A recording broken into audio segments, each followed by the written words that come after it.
Good morning. The December 16th Board of Education meeting is now in session. Please rise for the invocation. O God, we pray to administer that which is just in all educational policies, being ever mindful of your guidance, stir us to action with love, wisdom, and understanding.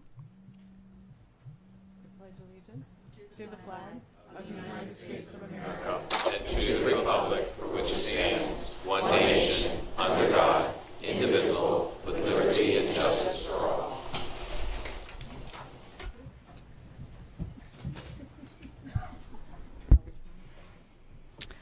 Item 2.03 is approval of the minutes. Do I have a motion to approve the minutes? So moved.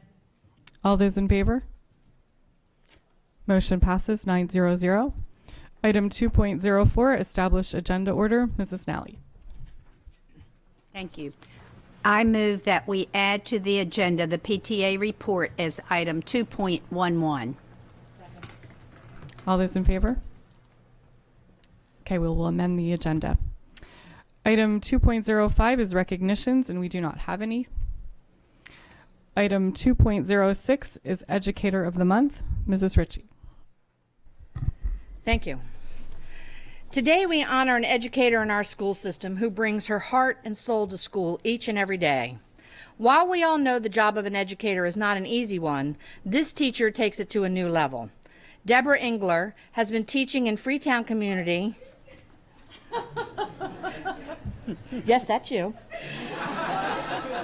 For many years. She has built a pedagogy that is consistently growing and changing with times. She keeps abreast of new trends and new curriculum and spends her weekends finding ideas that will work to build the readers and problem solvers in her second room class. Miss Engler displays the utmost professionalism. She cares about her work, and it's obvious to all that teaching is her calling. Deb never gives less than 100%.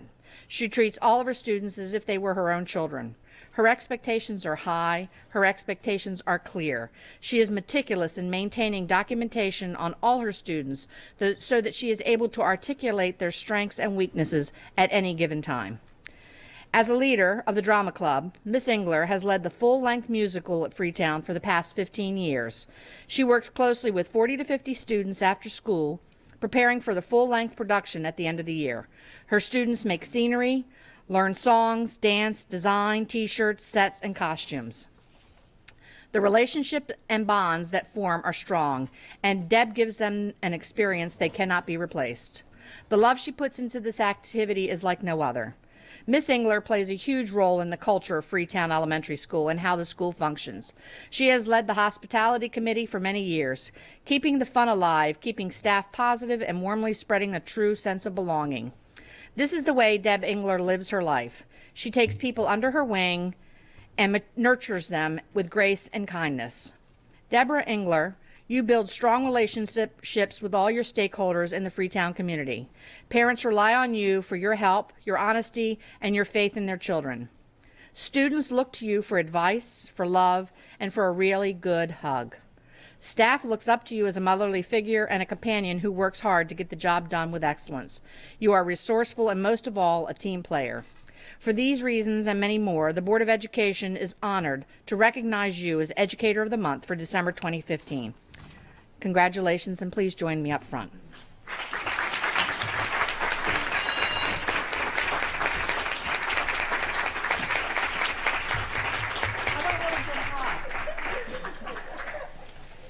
Let's go right up here so we can be on TV and everybody can see you. Yeah, that's the best part of this, right? Right, crying. Hey, Yes, it's okay. drama club. Come on, I'm the drama queen. It's a lovely plaque and a bell for your class. Oh, thank you. And obviously they didn't tell you the truth to get you No, here. So because how I did thought they I get was you here? presenting drama club stuff to the board today, so I was was gonna so wear a gathered crown, about but they that. told me not to. Oh, that's good. And I saw some people come in and My there's other family. people. Yeah, and who's with you here today? Oh gosh. Well, my drama club partner, first of all, my husband, mother-in-law, my daughter, my son, and my daughter-in-law. Oh, good. And my principal. And your principal? And one of my parents. Great. Well, terrific. Thank you very so much for all that you do. We truly appreciate it. Thank you. And we're going to take some pictures. Oh, okay.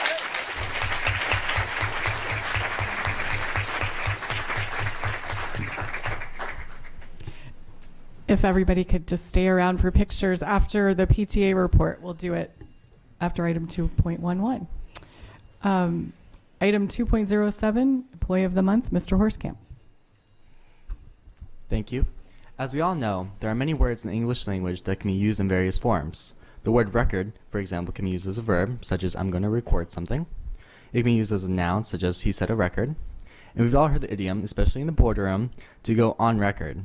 But today we honor an employee in our school system in the adjective form of the word, meaning superior to all others, or a record employee. Vicky LaMartina has been the lead technician in the Office of Student Records for over 15 years. If it wasn't for Vicky, the records department at the AACPS warehouse would not be as efficient as it is. Day in and day out, she expands a great deal of time finding the correct record for students, parents, lawyers, employment agencies, colleges, and private companies. She makes sure the incoming records are scanned and stored properly, and she contributes to a positive attitude in the warehouse by making the student records an efficient, working office, a relaxed, homey place at the same time.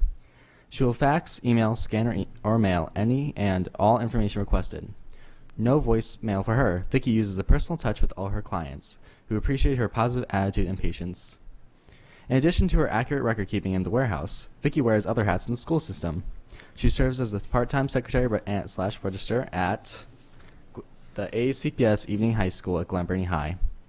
There, she registers evening high school students, where she's a strong, sympathetic listener to many troubled students who must attend evening school to graduate. She also oversees and trains student interns through the AACPS Student Work Study Program every year. She's very welcoming and a great listener. People who call or walk into the office just ask for Vicky, and they know they will be treated with respect and efficiency. A true animal lover, Vicky enjoys telling her dog and cat tales. Just stop by Vicky's office anytime. You'll be sure to find it decorated to lend holiday spirit to the warehouse, and she is always available to assist anyone. She's been called the human GPS, as she consistently gives exact and helpful directions to those who are arriving at the warehouse to pick up their records. Vicky LaMartina, you have served the school system for many years. Your work product, attention to detail, and your loyalty to AACPS is outstanding. So on behalf of the Board of Education, the students, teachers, and staff at Anne Arundel County Public Schools, allow me to go on record and congratulate you as our Employee of the Month for December 2015. Congratulations. Join me up front.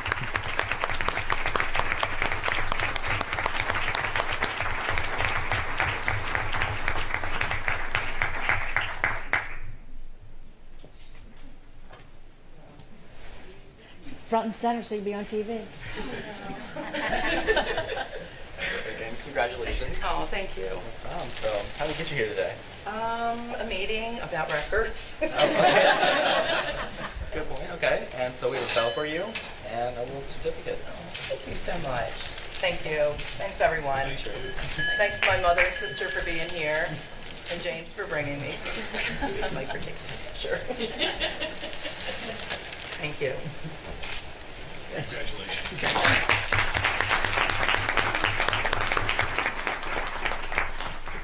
Item 2.08 is Volunteer of the Month, Mrs. Hummer. Two heads are better than one, so the saying goes. And this month, we're proud to honor two outstanding, long-serving parent volunteers who work tirelessly, both as individuals and as a dynamic duo, to benefit their school community while managing their own families and households. Today, the Board of Education is proud to honor Ms. Kelly Cooper, PTO President, and Ms. Lisa Saunders, Volunteer Coordinator for Windsor Farm Elementary School, as our December Volunteers of the Month. Kelly is a mom to a Windsor Farm first grader and an Annapolis middle school student, while two of Lisa's four children are second and fourth graders at Windsor Farm, and the younger two will be there soon. As PTO president, Kelly works vigorously year-round to oversee fundraising events for Windsor Farm and programs that contribute to students' social and emotional growth. A partial list includes movie nights, pancake breakfasts, sports nights, the father-daughter dance, and the off-campus bull roast. As a result, the PTO funds enabled purchases of Lucy Calkins writing program kits for each teacher, 160 additional student Chromebooks, and iPads to assist teachers planning and curriculum implementation, and over 7 years, more than $100,000 in classroom smartboard technology. Kelly helps to coordinate, then jumps right in to help any task, including creating hundreds of Eagle Feather student acknowledgments for positive behavior. School counselor Amy Harris remarked, "This alone deserves county-wide recognition." Kelly Cooper's PTO board colleague, Lisa Saunders, is a valiant parent volunteer coordinator who recruits and trains an enthusiastic volunteer corps to ensure staffing for all of Windsor Farm PTO events and throughout the school day. Thanks to Lisa, many parents eagerly help with School Picture Day, the Flu Mist Clinic, the dance, robotics, and sea perch clubs, as well as lunchtime and recess support. Imagine how much time Lisa spent arranging for a volunteer to teach in each Windsor Farm classroom for the Junior Achievement Teach for a Day program. This is a huge undertaking, and she successfully and sensitively recruits parents for this, many of whom are apprehensive about taking on such a big task. Lisa's efforts contribute to the school's ability to provide programs full of enriching experience for all Windsor Farm students. Because of her tremendous organizational skills, these events run smoothly and students reap the benefits.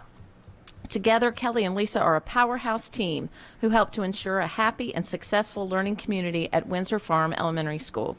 Thank you for your service, Kelly and Lisa. Would you please come forward? With great appreciation, I would like to present these Volunteer of the Month certificates and bells to you.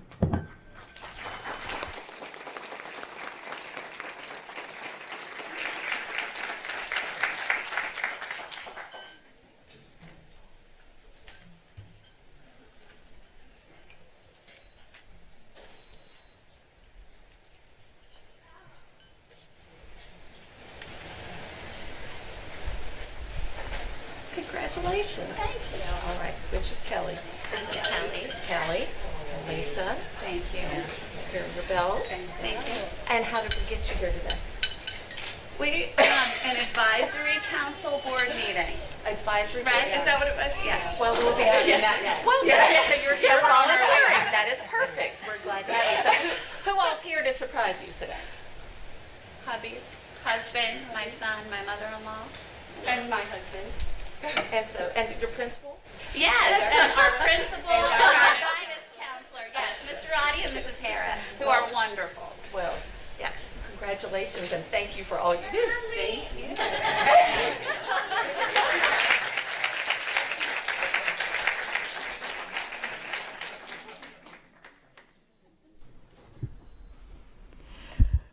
Before I go on to our next item, school and community highlights, I just wanted to welcome County Executive Shu, who's come in to hear our budget presentation today. Welcome. Mrs. Ritchie. I had the opportunity to go to two fantastic events in the past couple weeks. The first one was the Avid Leadership Conference that was hosted by Northeast High School, where Avid students, Avid leaders from around the county come and do workshops and share experiences. And I had the opportunity to talk to a lot of the kids that were there, and some of them had been in Avid for almost 9 years, and some of them had only been in there starting at 2 years. But the piece that I took away from that, and the piece that I heard repeatedly from all the students, was that this was an opportunity for them to be able to really show and grow and learn how they could move forward and to go on to college or whatever their choices were. The opportunities to learn about leadership and organization and to see what was outside of the world that they may have already known. And it was fantastic. And the people that were there, all the Avid coordinators and so forth, were just so enthusiastic and so supportive of the students. It was just unbelievable. And the second piece I got to go to has been my privilege and honor to be able to attend for the last 6 years, and that's been the BSO side-by-side performance. Students in our county are given the option to audition, and then they're selected, and only a limited number can go because there's only so many seats that they can do, and then they play side by side with the members of the BSO orchestra. And so 22 students of ours went, representing 8 of our high schools, and our young soloist this year was Matthew Frazier from Northeast High School, performing on the violin. And when I see these kids there, I remember 4th grade and the violin, and I just got to tell you, this was not happening in my house. I know that much, but these kids are just phenomenal, and they're so. It's not just music. I mean, the one young lady I spoke to, I'm like, well, what are you going to major in college? Physics. I'm like, physics? How do you go from the violin to physics, but then it makes all sense. It's all math and equations and patterns and stuff. So anyway, I was absolutely thrilled. The BSO has always been very welcoming to us and is very supportive of this program. And it's just been my pleasure to be able to attend not only that, but the Avid Leadership Conference this past couple weeks. Mrs. Hummer? I had the pleasure before Thanksgiving to be able to go to see the Meade High School boys soccer team play in the state finals. And they fell just short, but they had a fabulous season. And we've had several other schools that also made it to the state finals. Severna Park Volleyball, field hockey won the state championship, and Broadneck girls soccer. So we had a great fall season for all our teams, and it was great to be there and see all the fans out. Also, we have a wonderful partner with the schools in the Arts Council of Anne Arundel County, and every fall they present grants. Schools can apply for grants to bring arts programs into the school, both assemblies and artists in residence. And we had 38 schools receive grants from the Arts Council this fall. I believe it was every school that applied received some funding, and for a total of $53,678, which is wonderful, the additional arts in the school. I know my children's elementary school just wrapped up a week-long residency with the poet Gail Danley, who worked with fifth grade, and that was thanks in part to the Arts Council. And so I know my children are benefiting from it directly, and so are many thousands of other students in the school. So many, many thanks to the Arts Council of Anne Arundel for all their support for arts in the schools. Mrs. Nally?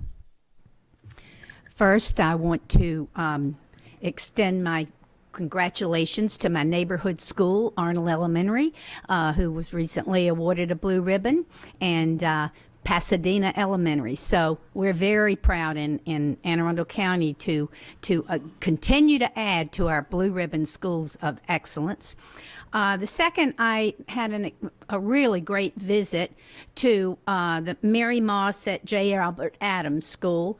Wendy Slaughter, the principal there, and many of the faculty. Kathy Lane was there, and I saw a lot of you anyway. It was a wonderful experience. The students had done projects on World War II, and part of their project was to explain them. And so we were able to go around the projects and students explain them. And, that has been relocated now. It's only 5 minutes from the Arundel Center, and I encourage you to visit this school. You walk in, the students are engaged.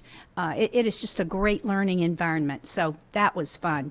And my second visit was, I keep saying this, I have 3 grandchildren at Annapolis Elementary School, so I have to give a shout out. I was there on December 10th for the National Elementary Honor Society induction ceremony. And if that wasn't impressive, especially since my oldest, Matthew Evans, was inducted in the 4th grade honor society, I wasn't too proud. But anyway, there were 17 youngsters, and I will tell you, it was just so impressive. And I didn't even know they had this, but apparently in a number of the schools they do. And I want to congratulate all the teachers who really work hard to make this possible, and the principal, Mrs. Kessiker. So thank you very much. I just want to add, I had the opportunity to go to Arundel Middle School last week to be a judge for their annual science fair. I took the environmental science category and got to go through all the projects in the cafeteria and the classrooms, and it was very impressive how many students were participating. And yesterday, or Monday rather, I had the chance to join Richard Benford at the Maryland State Education Association's Education Policy Forum conference, which was really beneficial. So thanks for including me. Item 2.10 is the CAC report.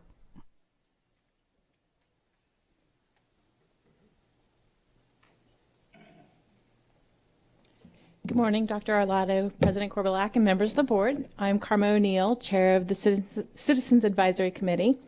Our members are working on 4 main topics: better communication for all, equity, school expenses, and the curriculum and testing. We have subcommittees that are working on defining the issues, researching policies and practices, and seeking community input. Our committees are scheduled to have reports ready for our February and March meetings. And I've had several emails to make sure that that's going on, talking with a lot of the committee chairs. We stand at the ready to help in the communication of the proposed budget that we're going to hear about in a few moments, and urge our stakeholders to actively participate in our hearings and discussions. And I have one last shout out. I wanted to say thank you to Jacob for coming to our last meeting. It was so refreshing to get a different viewpoint and the student viewpoint as we were discussing some of the things on our agenda. So thank you very much. Thank you, Karma. Item 2.11 is the PTA report.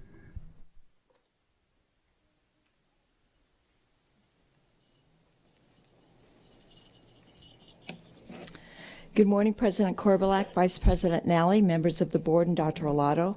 I'm Pam Bukowski, President of the Anne Arundel County Council of PTAs, and thank you for adding me to the agenda this morning. In the time since our last report, our council PTA has participated on the school board nominating committee, attended the November PIAC meeting, and volunteered to be of assistance at the Family Engagement Conference. We currently are represented on the panel to select the Teacher of the Year. We have encouraged input regarding the 2015-16 calendar. Supervisor of School Security Doyle Batten joined us at our November board meeting and spoke about safety in and around our schools. On Monday, we held our reflections reception celebrating the talent of 53 students who submitted entries in film production, photography, music composition, dance choreography, literature, and visual arts. 29 submissions will be sent up to be judged at the state PTA level. We're in the process of arranging opportunities in various venues in Anne Arundel County to have our reflection submissions displayed. We're very proud of our students who have shared examples of the creativity with us. Looking ahead next month, Alex Shaknovich will join us at our general membership meeting on January 11th to present on the budget process. In addition, on Thursday, January 21st, Anne Arundel County Council of PTAs will sponsor a county legislative night at the House of Delegates from 6 to 9 p.m. We are reaching out to graduating seniors in our county schools to apply for either of $2,000 scholarship grants. Information and applications were emailed November 1st to guidance counselors at all 12 comprehensive high schools, as well as Phoenix Academy, Cat North and Cat South, and Chesapeake Science Point. The deadline for applications is Friday, January 15th, and application forms can also be downloaded from our website, aaccpta.org. In fulfilling its mission, PTA stands ready and willing to support our teachers and schools, engaging and empowering families and communities to advocate for all children. We are anxiously awaiting Dr. Arlotto's presentation of his recommended operating and capital budgets for fiscal year 2017 and look forward to continued advocacy to support students, families, educators, our superintendent and Board of Education in this upcoming budget process.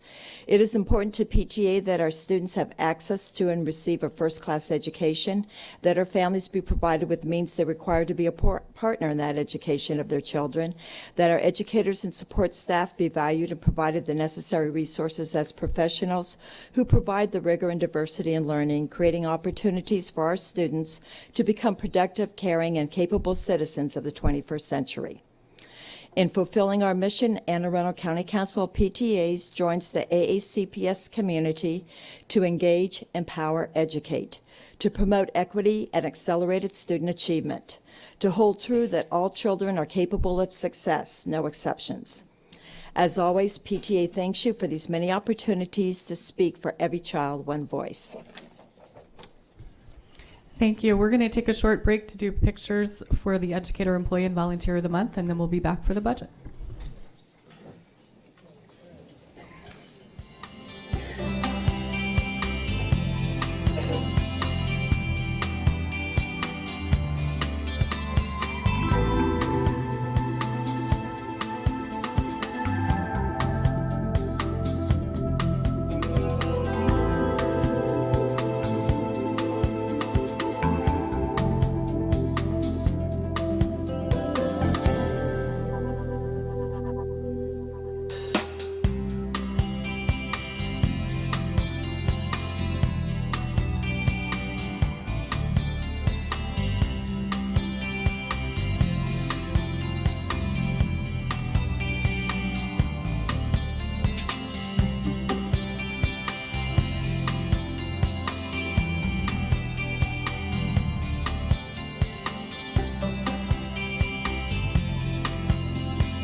Who are we missing? Teresa? Where'd Teresa go?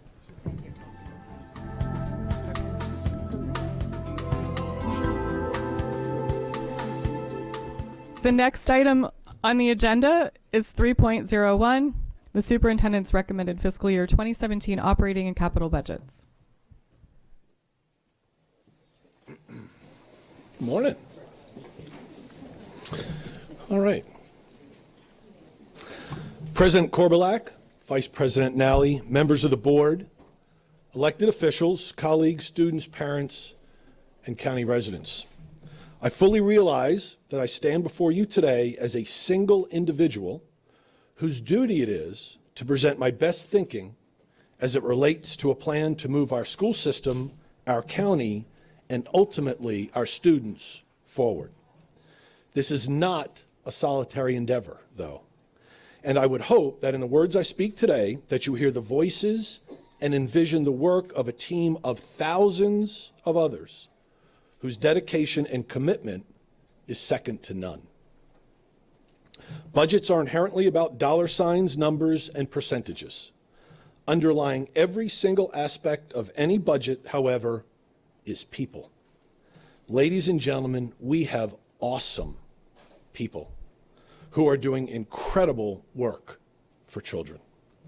That work takes place each and every day in classrooms, laboratories, and lunchrooms, and on ball fields, stages, and tracks across our county. It occurs as this incredible team of people work both individually and collectively with our students to shape them into positive, intelligent, inquisitive, determined, compassionate, and caring individuals. I am thankful every day to be able to work with each member of this team. And I am confident in our collective ability, through purposeful planning, implementation, and relationships, to reach every one of our more than 80,000 students. We are a very good school system. We are not where we want to be yet. But we are moving in the right direction, and even in the face of adversity and criticism, I have seen and continue to see perseverance, passion, and progress.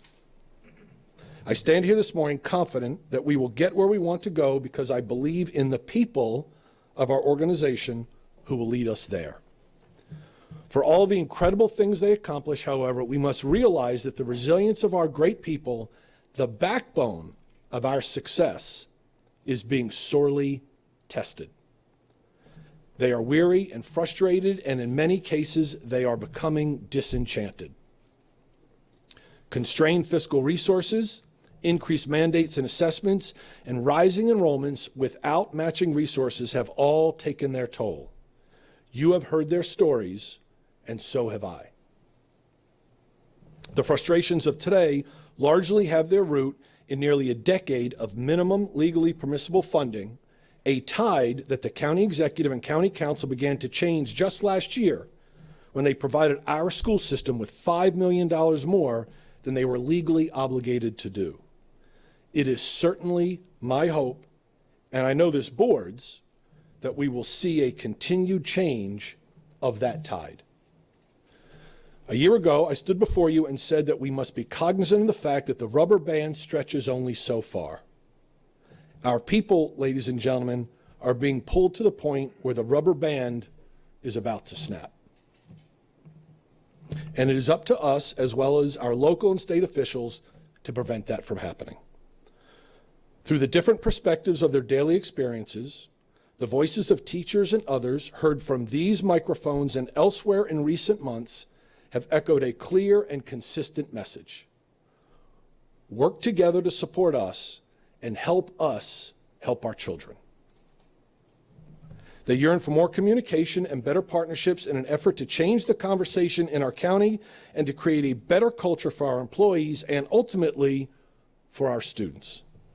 I have told them, and I pledge again today, that I will continue to do everything I can to bring that about, and I call on our elected officials and our bargaining units to work together with me and this board in that quest. Our people, ladies and gentlemen, are the champions for children with whom they interact every day. In turn, we must continue to champion their cause. We owe that to them. We owe that to them because every day we are preparing children not just for success in academics, but success in life. It is our people at elementary, middle, and high schools, as well as at our special centers, who built the foundation and helped nurture and develop the students who graduated last spring. Those seniors garnered $154.5 million in scholarship offers, the most ever in our school system. It is our people who propelled students at Lakeshore and Severna Park elementary schools to earn the prestigious National Blue Ribbon status earlier this year, and as was announced on Monday, led Arnold and Pasadena elementary schools to Maryland Blue Ribbon status this year. This is the second consecutive year that we have had multiple Blue Ribbon winners. It is our people who work with our youngest learners, where achievement gaps exist before students even walk through the kindergarten classroom door. It is our people who work to narrow those gaps by the end of that first year and put students in a better position to succeed as they enter first grade. It is our people who embrace the rising number of children living in poverty, more than 33% across our system this year, and help them believe that no child is defined by his or her circumstances, but rather by the self-belief that impossible is simply a word for those who refuse to work hard and see their full potential. It is our people who go to incredible and often unseen lengths to assist our rising number of English language learners and their families, helping them to not just understand, but firmly believe that a language barrier does not have to be a barrier to success. It is our people who are employing a multi-tiered system of supports and interventions to help reduce the incidence of referrals and suspensions across our school system. Over the last 5 years, their collective efforts have resulted in a 9 percentage point drop in the number of students receiving 2 or more referrals, and a nearly 7-point drop in the number of students receiving 1 or more suspensions. It is our people who are now diving deep into the first release of PARCC assessment data, spending countless hours to dissect and understand the data as we embark on a new yet familiar race to move all students to a place where they are college and career ready. While there are plenty who will criticize the PARCC scores, I reiterate emphatically that they are a starting point for a new journey that should not be compared to the old. Above all, it is our people who provide a meaningful student engagement every day in every classroom to every student. It is our people who know that if we take care of the little things, the big things will take care of themselves. There are any number of different ways, test scores, reductions in achievement and discipline gaps, and sustained increases in scholarship offers and enrollment in AP and IB courses by which the success of our students and our school system can be measured. For all of the numerical computations, however, we must not lose sight of the fact that the mission stated in our strategic plan calls on us to do more. It is the mission of Anne Arundel County Public Schools to educate all of our students to be well prepared for college and the workforce, and to empower them to create a better quality of life for themselves, their communities, and the next generation. So we must recognize that while we must recognize assessment scores, both successful and areas in which we need to improve, we must also take heed of those lessons we impart to our students that are not found in a textbook or contained in a PowerPoint. We must herald the efforts like Harvest for the Hungry, which teaches compassion and caring, and in which our students have led the state for years. Last year's drive brought in more than 230,000 pounds of food and nearly $115,000 in cash donations to help needy families in our communities. More importantly, it reinforced for our students that there is a world larger than that which immediately surrounds them, and that minor sacrifices for some can make major positive differences for others. We must pause and applaud when we see efforts like those of Olivia Weathers, the chief custodian at Lithicum Elementary School, who applied the Heimlich maneuver to help dislodge a piece of pineapple from the throat of a student last spring. Her action showed students that everyone can make a difference, even a life-saving one. But her thoughts about those actions spoke volumes not only of her mindset, but that of thousands of employees across our county. Once their moms dropped them off in the morning, she said, "They're my babies." We must recognize people like Meade High School Principal John Yore for the new culture and heightened level of expectations that he has established at the school. You may be aware that Meade's boys soccer team lost the state championship game last month. However, it won something Mr. Yore and I consider to be every bit as significant: the Steve Malone Sportsmanship Award. Told of the award, Mr. Yore simply said, "The win would have been nice. However, this is most meaningful. We love victories, but there are no wins without class and character." And we must pause to recognize people like the athletic staff, football coaches, and players at South River High School for their efforts to teach us that time is always right to seize an opportunity to lift someone's spirits. C.J. Burke is a 6-year-old from Edgewater whose mother has stage 4 cancer. C.J. plays football, and one of his mom's wishes was to see him play on the very field he will play on when he gets to high school. South River heard of the Burke family's case and quickly made their dream come true. C.J. practiced with the team on the day before a game, and as his parents watched, played on the stadium field at halftime with his flag football team. But South River didn't stop there. The school made C.J. an honorary senior, gave him a jersey, introduced him and his family as part of the senior night ceremony, and let him take part of the coin toss. Nothing that happened in the Harvest for the Hungry collection, in the cafeteria at Lithicum Elementary, on the Meade soccer field, or in that stadium at South River can be directly reflected in an assessment score. But these lessons are critically important. They and countless other stories like them are an essential part of our work to mold and nurture students to excel in a society which they will one day lead. Please don't misunderstand. Test scores are important. But as we get students ready for college and career, we must also get them ready to be successful in life. The formulation of a budget to provide and enhance structures that increase student achievement and impart those life lessons is, like education itself, a complex undertaking. In the myriad discussions we had over the last several months, I have asked staff to consider several questions. First, will it help us elevate all students and eliminate all gaps? Second, does it align with our priorities to support our employees, enhance early literacy and elementary education, address the needs of English language learners, and ensure that class sizes don't get any larger? Third, is it necessary to get us where we need to go? And fourth, can we eliminate or reduce something else to fund it? That latter is especially important because I believe that we have a duty to the taxpayers of our county to be good fiscal stewards of the funding they provide us.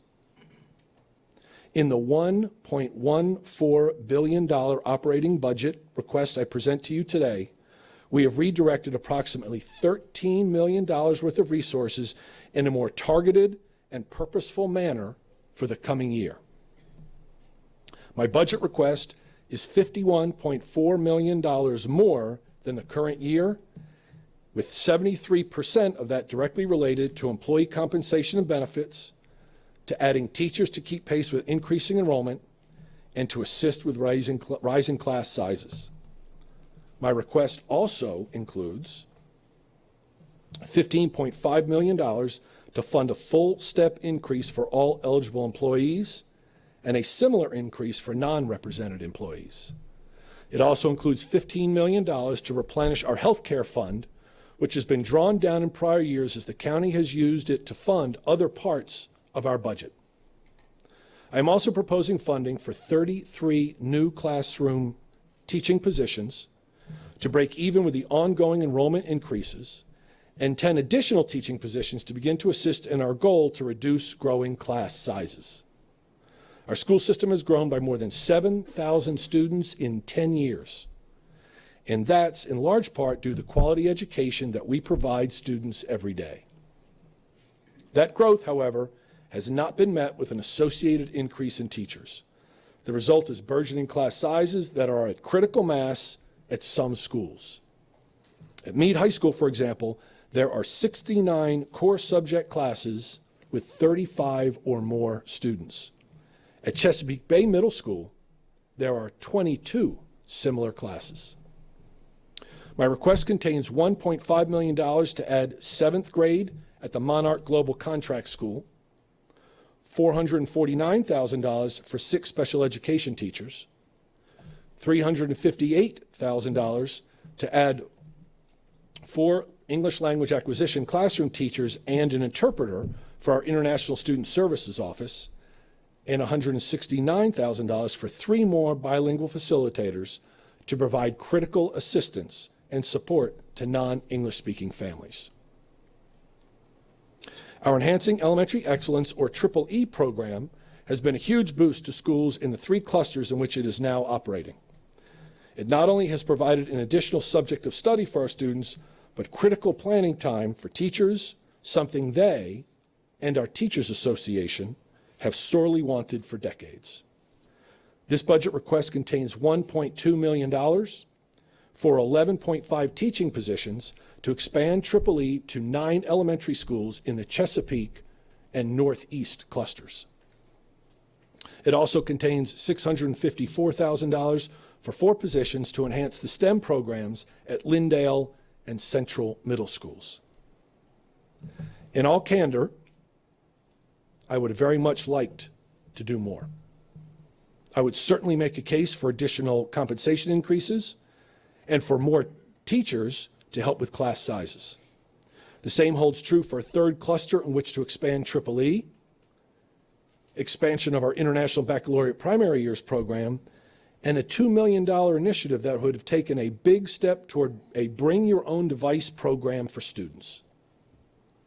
However, I believe that my duty is to advocate for what we need and to do it in a reasonable way given the fiscal constraints that exist.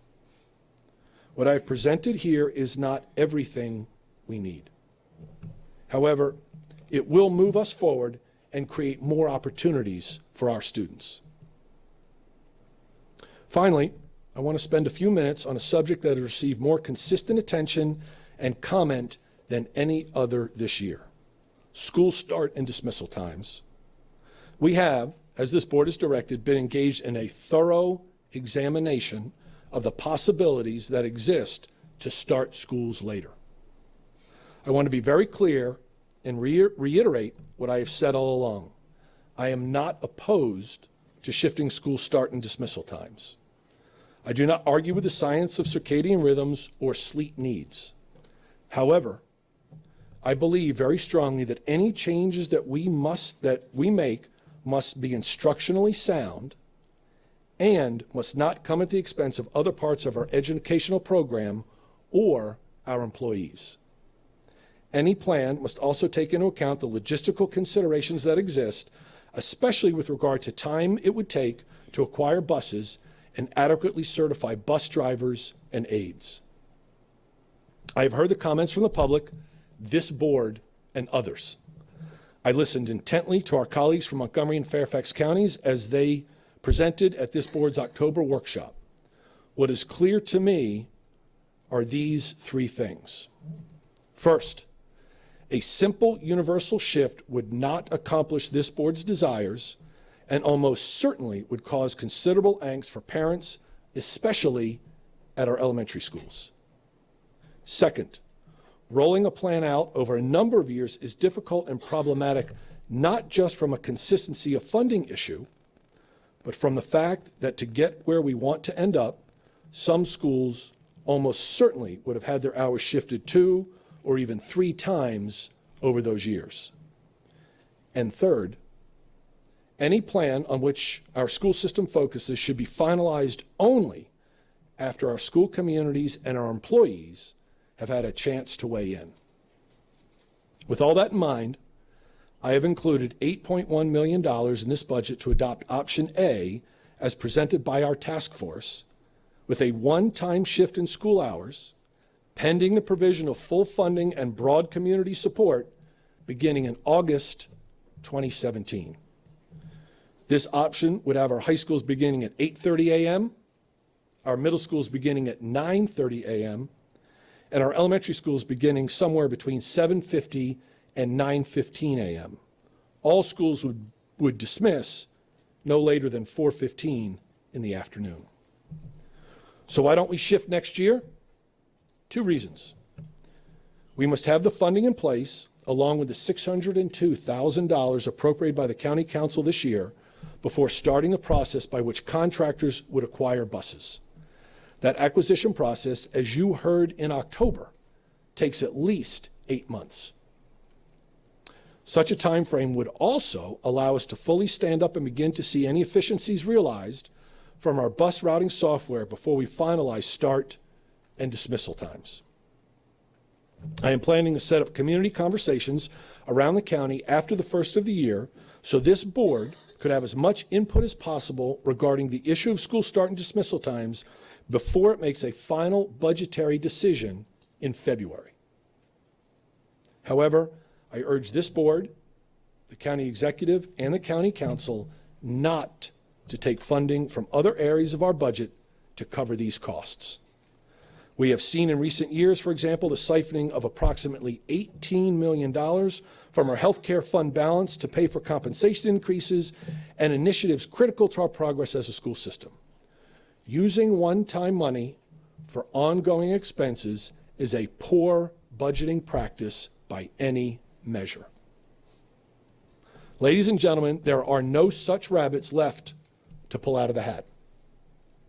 If we, as a county, are truly serious about moving as a school system and about adjusting school hours, we must commit to providing the funding to do so and not to do it at the expense of our people or our programs. The proponents of later school start times have been consistently clear that they will take our case for funding to the fiscal authorities at the appropriate time. Now is that time.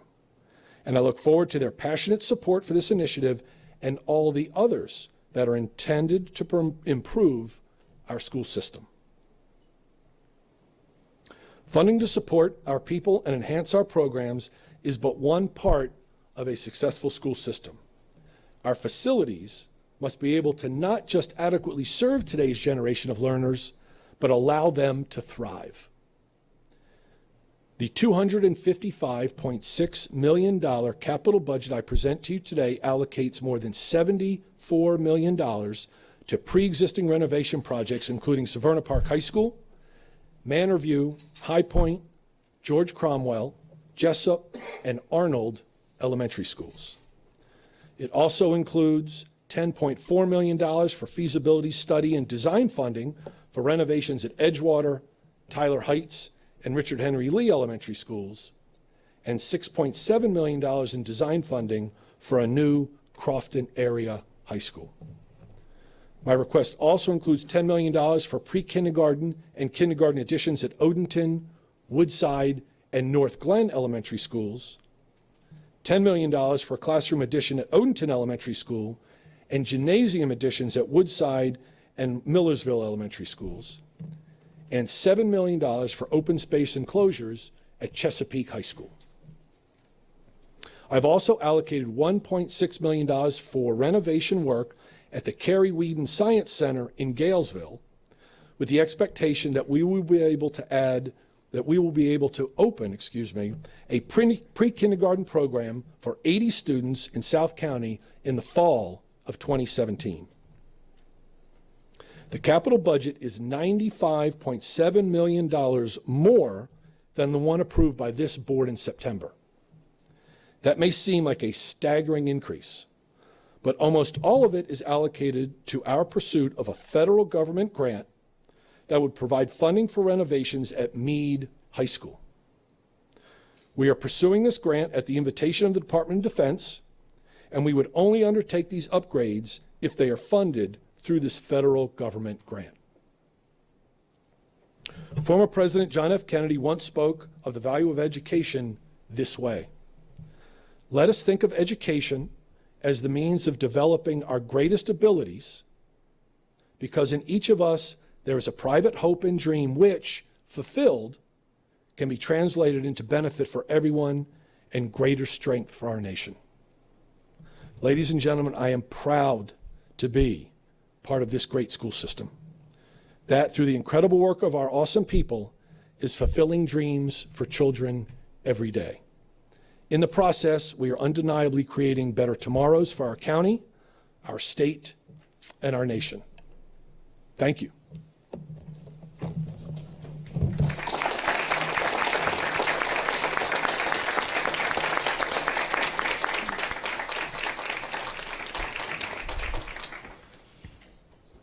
Before I go to public comment, I'd just like to say thank you to Dr. Arlotto for listening to our teachers and our staff and our students and our citizens and this board. I think your budget reflects all of those conversations, and we appreciate it very much.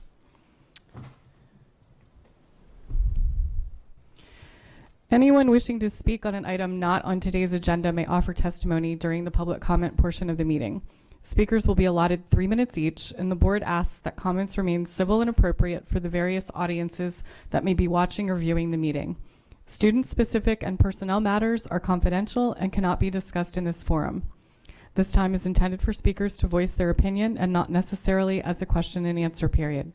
Speakers may pose questions, but answers will be counted toward the 3-minute allotment. For the record, please give your name before speaking, and handouts should be given to the board assistant. I've got some cards regarding the budget, so I'm going to go through the budget comments first, and then I'll switch to the other items. If Lisa Van Buskirk, Deborah Wood, and Janet Norman could come forward.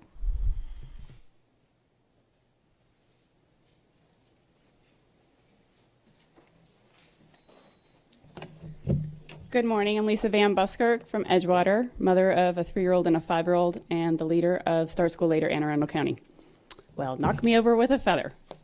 I had some prearranged writing that I thought that I would have to do or to speak about a 30-minute shift or a 43-minute shift, and I will happily put those aside because congratulations, the potential exists for Anne Arundel County to become the largest school district, larger than Seattle Public Schools, who approved such a similar change in October, to implement safe and healthy hours following the CDC's recommendations in August of this year.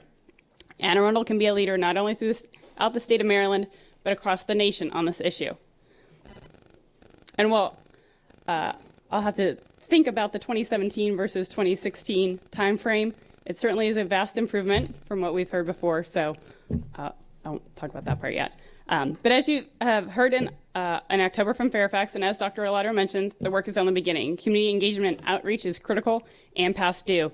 In the absence of direction and guidance, perception becomes reality, a reality that is feared because it is unknown.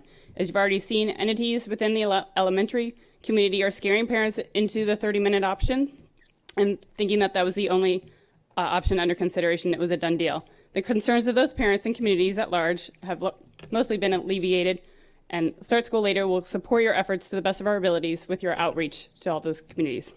We will also happily shift our advocacy and lobbying to the County Executive SHU and the County Council, both who have stated verbally that they support start times, and now we will push them to hold them accountable with their budget process. But we do have a question regarding the software status as you look forward to 2017. How will community feedback be incorporated with the transportation software? Can the public have an update on the implementation status of the software? When will the analyst be hired? What are the project milestones? When will it be ready to run parallel scenarios? And when will it be ready to run the start time scenarios? Not all Anne Arundel County Public School System families will benefit equally and immediately from healthier and start times, but all will benefit throughout their journey through the school system. The start time issue reminds me of Robert Frost's poem, The Road Not Taken. Two roads diverge in a wood, and I took the one less traveled by, and that has made all the difference. With this proposed budget, you certainly have the opportunity to make all the difference with healthy and safe hours for all students in Anne Arundel County. Thank you.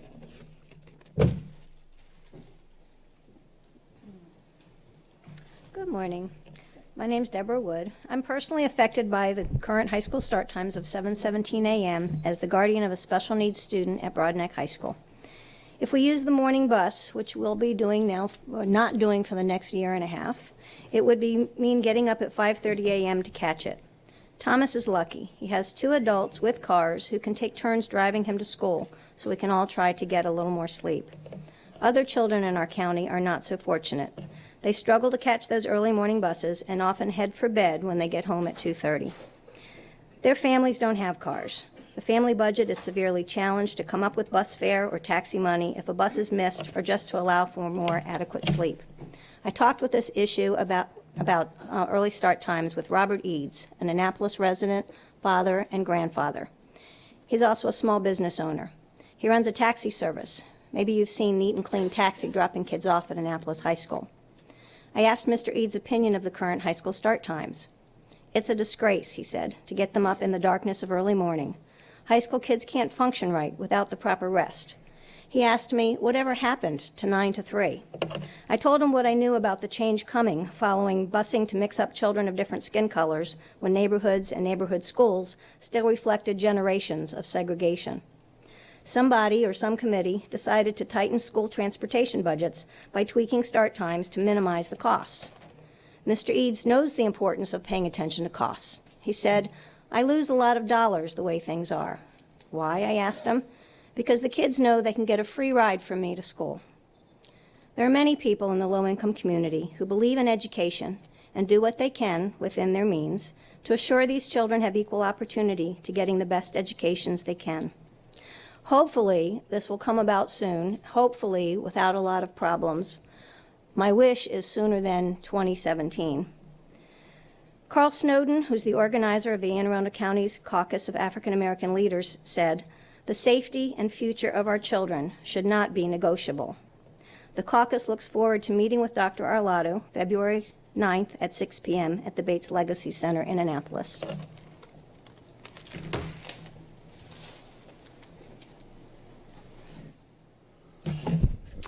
Dr. Arlotto, President Korbelak, and members of the school board, my name is Janet Norman. I'm an Annapolis High and Annapolis Middle parent. I'm also the Ward 7 representative of the Annapolis Education Commission, for which I'm speaking for myself, not officially for the commission. I put this shirt on this morning because I needed to feel proud about something.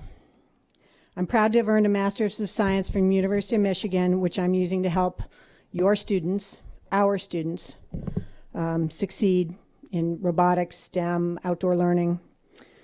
I'm proud to have earned the Lifetime Achievement Award from Maryland PTA for part of that work that I get to do with your students, our students. But I'm not proud of the dysfunction between AACPS, administration, the board, the county executive office, and the county council and TAC over the budget. Interesting presentation of numbers of where things priorities are, Dr. Arlotto. When you start off by saying, I'm not opposed to changing start times, you're not going to be the leader and advocate we need to convince the public that this is what the American Academy of Pediatrics and CDC are telling you are the right thing. If you say, I'm not opposed, that's not the leadership we need you to show to the community of why this needs to be done. Okay. I'd like to know where the $13 million of savings you are reprogramming is going to go into, because obviously that's your priority. If you're saying you're going to put $15 million in the healthcare fund, which has consistently every year been over allocated, then, and the county council knows that, and they take it back because it's $15 to $27 million over allocated, you're not engendering trust that the board is spending the money and you are spending the money in the best fiscal way possible. I implore you, as a student of a 10th grader who sees the devastation you're wreaking on Annapolis High students and just killing their motivation by these crazy early hours, I implore you to get things together for an August 2016 change. You say that parents can't handle the shift one year to another. We handle it every day when 5 a.m. bus rollouts make you change school times in the winter. I'm not proud when I had to watch an emergency school physician excoriate you for the bad judgments of winter school decisions because of the 5 a.m. bus rollouts. That's not a proud moment for this system, and I want to be proud of this system. I invest an enormous amount of time and effort, as do many parents in this system. So I want you to show you that our students and their achievement, and not just the elementary excellence that you might want to, promote, that you care about high school students now and that you want to change now. Thank you. Those are all the cards I have on the budget. Is there anyone else who would like to speak specifically on the budget that was presented today? Okay. The next group is Will Myers, Kathy Hayes, and Sharon Merrick.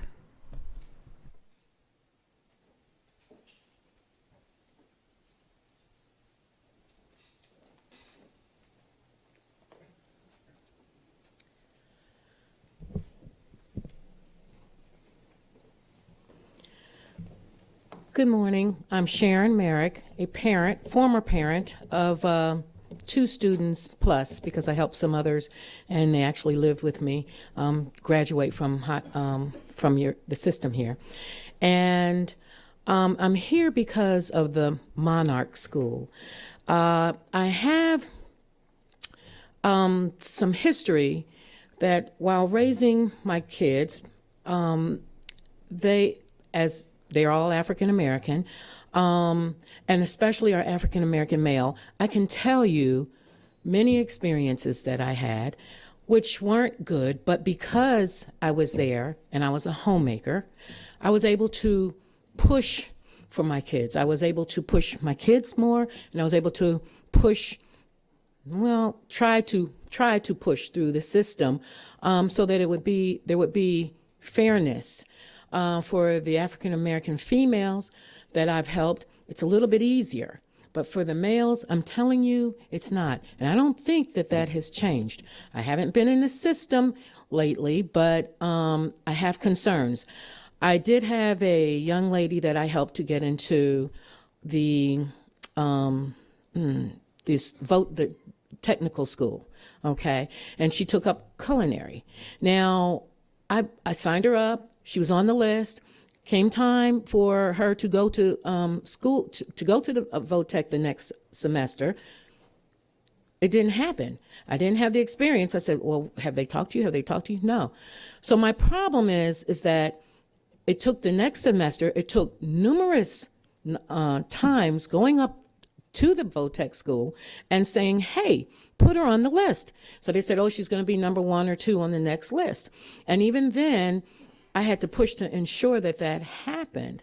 So my concern with the Monarch School, and there are many other examples I can give, but the concern that I have is that for our African American children, so many times, by the time they get up to the high school, in elementary school, they do really well. 5th, 6th grade, middle school, serious drop in academic performance, okay? So something happens. I don't know exactly what that is, but something really happens. My concern is that we get the number of African American children in the Monarch schools, that they actually have a place. But not only do they have a place, they have the support system. I was able to help my children.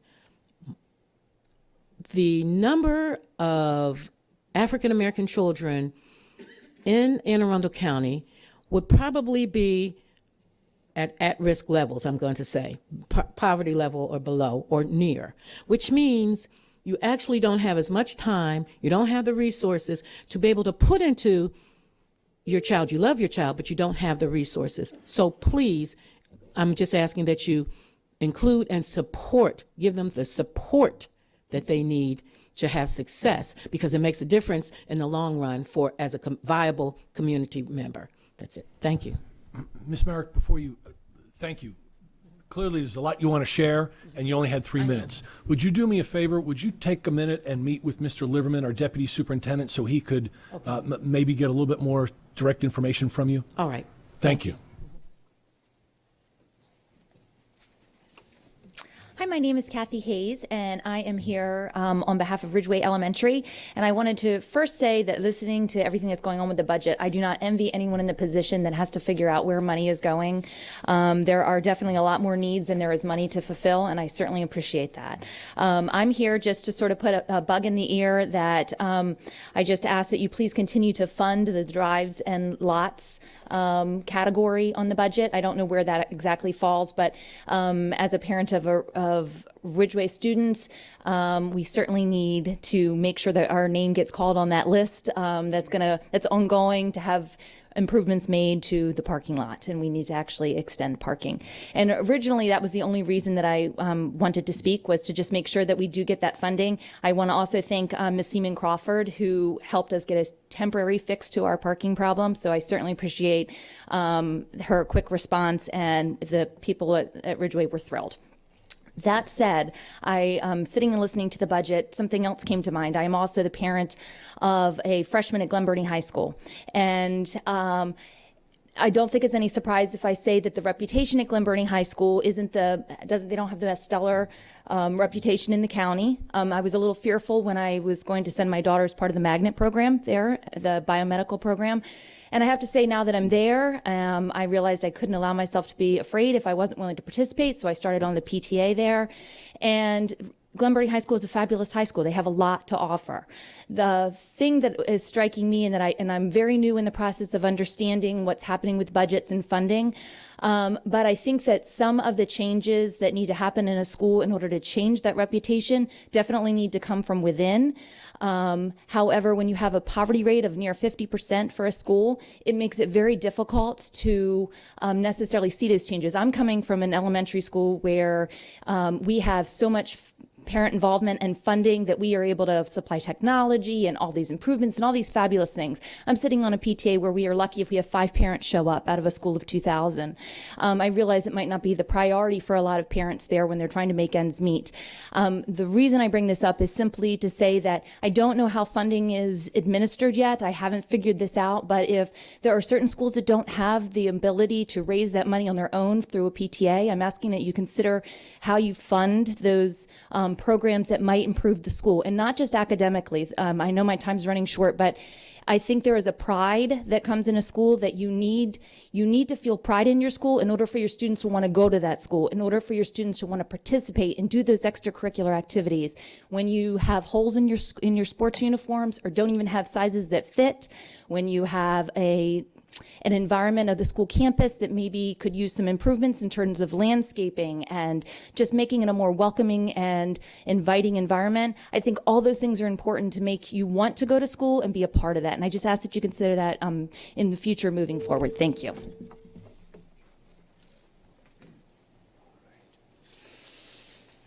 Okay. Well, good morning, President Kobelak, Dr. Alato, and board members. For the record, I'm Will Myers, and I'm addressing you this morning as AEL President. At the board meeting on November 18th, the board elected to approve our contract by an 8-to-1 vote. The dissenting member read a prepared statement explaining the reasons for her decision. Ms. Hummer, you mentioned the current state of unhappiness and dissatisfaction among teachers, particularly in the challenged schools. You go on to say, and I quote, "If I were a teacher at those schools, I would find this grossly unfair, and I would question the commitment of my school leadership to the instructional team." Let me say this. The administrators in Anne Arundel County are devoted to excellence in education. We are in our buildings every day, often more than 12 hours, working with students, parents, and teachers to provide the best learning environment for our children. To question our commitment is to be out of touch with what is really happening in our schools. And to criticize us for standing by our colleagues at challenged schools, doing work that should be valued and appreciated, and for not throwing them under the bus so we could have a few more dollars in our pockets, is frankly offensive. I'll go on to say this about this bargaining process. While struggling through 9 months of negotiations and being told repeatedly there was only 1.25% available for all employees, late in the process, we were told we could give up our stipends to pay for a 2% salary increase. We see yet on that same evening in November an improved increase of 2% and another day of leave for all Unit 5 and Unit 6 employees. You talk about lack of commitment. Why not talk about the lack of trust? How can we trust a negotiation process that says one thing and does another? Representative bargaining groups were told they must sacrifice stipend money in order to receive increased compensation, and yet Unit 5 and Unit 6 members were given a salary increase and an extra day of leave. No questions asked, no sacrifice required. Now let me say this.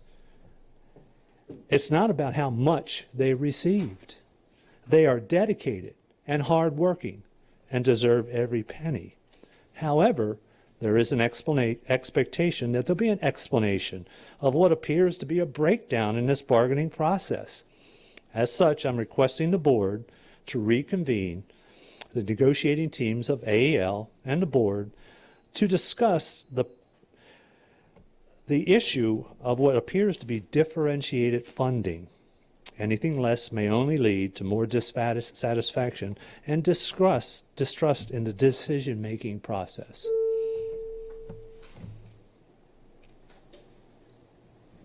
Thank you very much. I hear the superintendent. I respect him tremendously, and that budget's marvelous if we can make it happen. All the colleagues that I work with, I've known for years. Every member of that bargaining team for your side of the table, I've known for years. And I can say they deserve what they get. It's not about that. It's about let's talk about the process and make sure that maybe we are naive about certain things.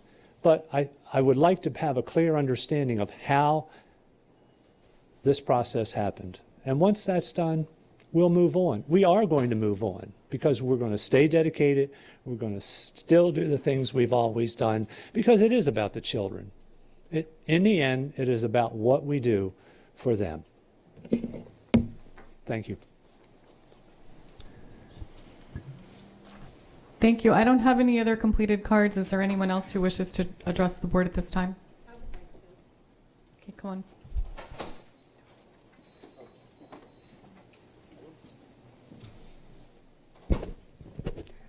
Hi, my name is Aphrodite Bodycomb, and I'm a parent of 3 Davidsonville Elementary School students. And I'm here today because I want to remind you that I am still concerned about the study, the MGT study that was put out in the fall and presented, and had a great deal of redistricting, and that I really felt like didn't try to minimize the impact to any particular school. I felt like there were a great deal of schools in there that would be impacted by various redistricting thoughts, and I really thought that there could be some less of a domino effect, and you would still be able to do what you wanted to do in alleviating some of the overcrowding. So for considering maybe sending students from an crowded school directly to a school with room versus shifting 2 or 3 schools to accomplish that. So I'm here to suggest that, 1. 2, to let you know yet again that I'm very concerned about any impact that directly affects my children as they go to Central or South River High School for many reasons. And I'm looking forward to hearing maybe a bit more information about the perspective of the management study, whether you intend to continue taking that study word for word and use it and apply it for the next 5 years of your capital budgets. I'd like an answer to that now, because if that is the case, then we can start talking about all that redistricting now and not wait till the year before, after 4 years of capital expenses are done. So again, I'd love to hear more about that, even in a public forum or in some other personal phone call, whatever way, to kind of clear up my mind of what the process of all this is.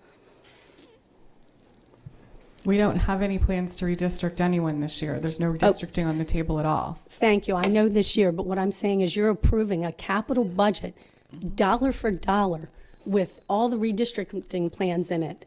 No, we're not. It's There's the no exact redistricting dollar plan amount in the capital budget. Okay, there was some dollars recommended in the management study, and I guess it's coincidental that they're the same dollars in your budgets. It possibly For could be. construction, yes. Yes. Not for redistricting, for construction. Okay, thank you.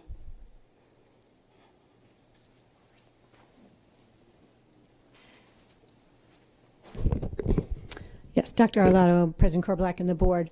Janet Norman, Annapolis High School, Annapolis Middle School.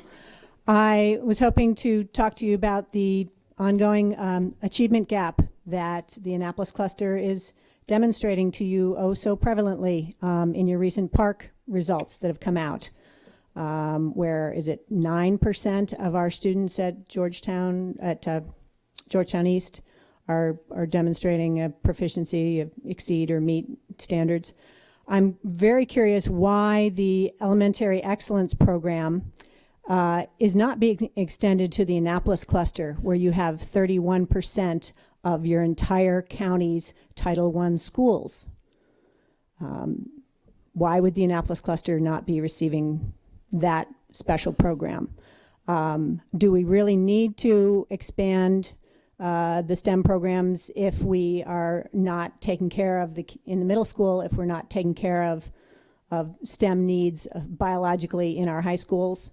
Do we need to bring primary years programs and teach Italian to students who don't know their native Spanish and are struggling to learn English? What are our true priorities for getting kids career and college ready that are in our high schools now and struggling in our middle schools?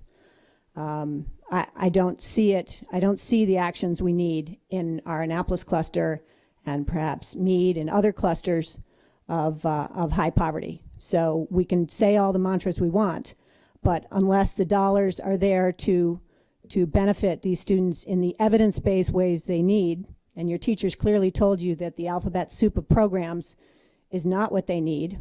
A very good principal, I knew, elementary principal, said she didn't want, after looking into it, she didn't want the primary years program because it was too much onto her teachers. She wanted to be able to focus on things. So let's not just chase things that sound good. Let's go for some evidence-based measures that can help all our students. I was at the meeting at Tyler Heights where I learned that 47% of their staff are in their first 1 to 3 years of teaching, brand new. So do they have the classroom skills they need? They're not going to run up healthcare costs for you because as soon as our teachers get experience, they leave and go to other counties, Howard and Montgomery, that pay them $2,000 to $3,000 more per student, and teachers $10,000 to $15,000 more, $20,000 more for our French teacher. So healthcare costs are not going to be skyrocketing. You're saving a lot of money by getting brand new teachers out of school who maybe don't always have the experience that you need to keep and retain them. So please consider, if you really want to close the achievement gap, use evidence-based measures, put it where the schools need it for our challenge stipends and for our Annapolis students. Thank you.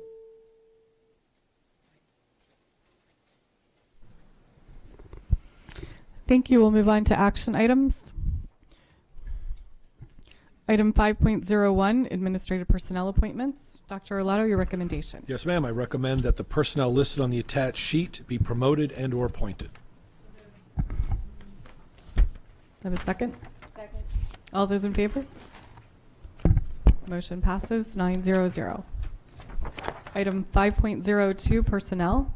Dr. Arlotto, your recommendation. Yes, ma'am. I recommend that the board approve the actions as stipulated on the attached sheets.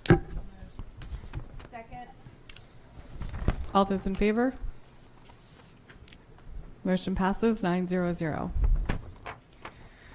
Item 5.03 is an information to action item. Do I have a motion to move this from information to action? All those in favor? We now have an action item. Dr. Arlotto, your recommendation. Yes, ma'am. I recommend the approval of the tentative 2017-2018 school year calendar.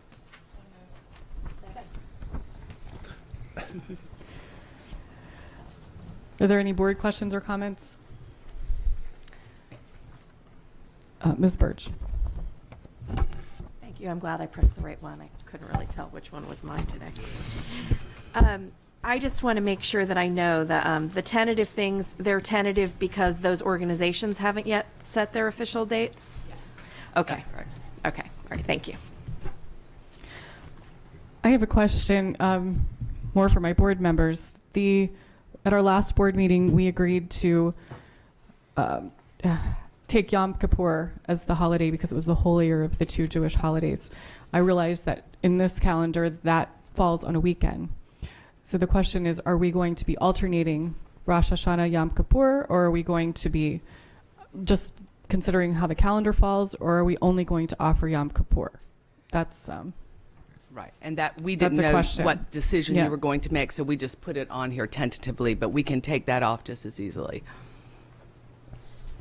That is a decision you have to. Because the decision we made 2 weeks ago was, or 3 weeks ago, was to celebrate Yom Kippur. So this is different on that last calendar, but several of you said you wanted to have more discussions on it. So, but we can certainly change this, alter this. That's what it's just tentative. We just put one of them on there. If we're just going to do Yom Kippur, then we would just not recognize one in the 17-18, and that's easily just adjusted. Dr. Frank. Have you had any opportunity to talk to members of the community to find out what their thoughts are on this? I've only had one call on the subject, and that call was from a rabbi who just asked me how it came about. He had had some calls wanting to know how the decision came about, so I shared what happened, and that's all I've had. I have discussed it with a few individual people of that faith, and they said yes, that Yom Kippur was a higher holy day. Everyone that I spoke to obviously did celebrate both of the days, but of the two, they said that was a higher Maybe holiday. I should ask a question about the previous years. Have you had any contact from the community about previous calendar decisions on this subject? Has previous calendars been acceptable? Yes. We always get calls from people who are not of that faith who have asked us why we do it. We have gotten input from that. As I said, the calendar committee has gotten lots of input asking us to consider opening on those days to give us a little bit more flexibility. Thank you. Dr. Frank, I had a call from a rabbi as well after the board's action at the November meeting. And he asked me if there was discussion about eliminating both of the holidays, and I told him that there had not been that discussion at the board. And if I could just jump in, Teresa, the calendar committee not only reviewed the calendar that was approved, but then do they also review the tentative calendar for the out year?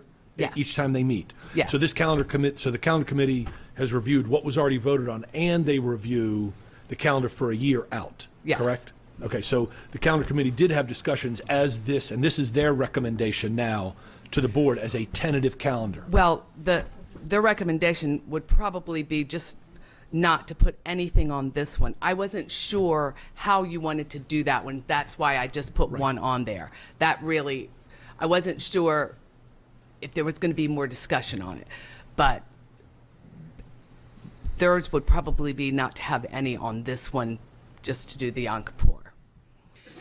We weren't really sure, as Steve and I were sitting down to do it, if there were going to be more discussion, if you were going to recognize one, if the other fell on the holiday. So that probably really was me putting it on here. I don't want that to be on the calendar committee. So we can easily make that adjustment. Mrs. Ritchie? Clarify that. I'm not sure how it came about, so I'd like to make a formal motion. I would like to move that in this year and in years past and coming forward, that Yom Kippur be the religious holiday that we celebrate on the calendar committee, and that Rosh Hashanah not be, but that we continue to not provide testing or after school activities or anything like that on this or any other high holy days that have come about in our knowledge and stuff. And we can't necessarily meet all of them all of the time, but we're going to do our best to ensure that we're meeting all the,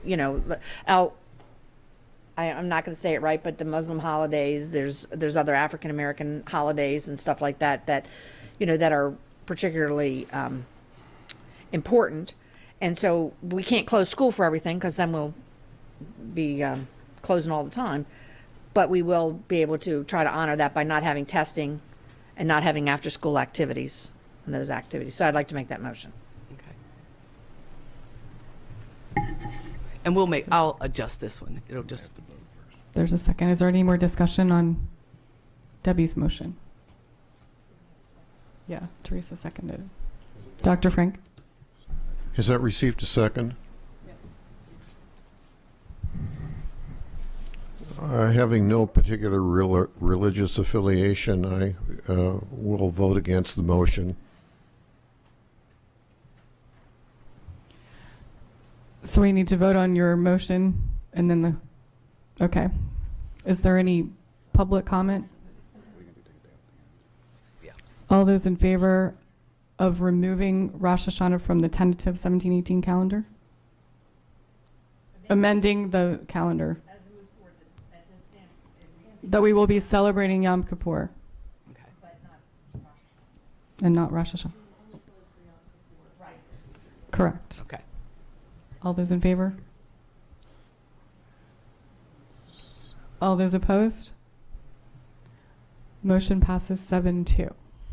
And just so you know, the one that we will post on, and again, it is tentative, but the one that will go up online later today, we will back out a day. So that's what From the you'll end of see. the year. For the end. No.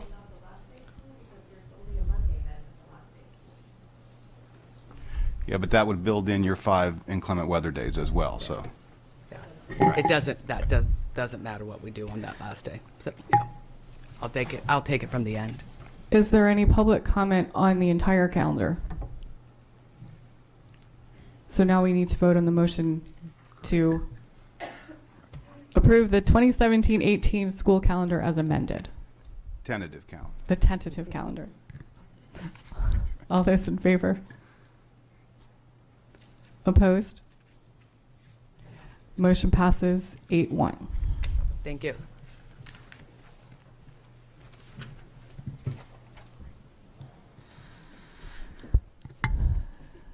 The next items are policy revisions. These are all second readings. Item 5.04, Holidays, Special Observances, Code GAH. This is an information item.